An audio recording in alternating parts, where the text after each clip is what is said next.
Bangladeshi cricketer হিসেবে 2026 আইপিএলের mini নিলামে রেকর্ড দামে দল পেয়েছেন মুস্তাফিজুর রহমান।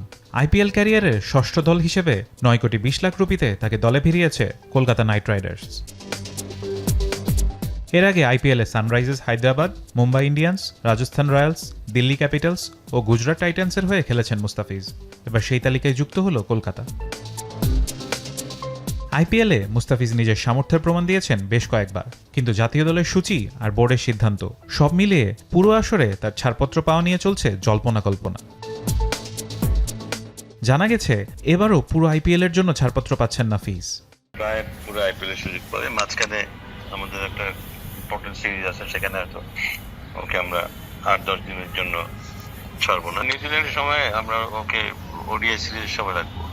কলকাতা শিবিরে মুস্তাফিজকে দেখা হচ্ছে ডেথ ওভারের বড় অস্ত্র হিসেবে। তার বৈচিত্র্যময় কাটার আর অভিজ্ঞতা দলের বোলিং আক্রমণকে দেবে নতুন মাত্রা। ফারহান ইহসান, এখন, ঢাকা।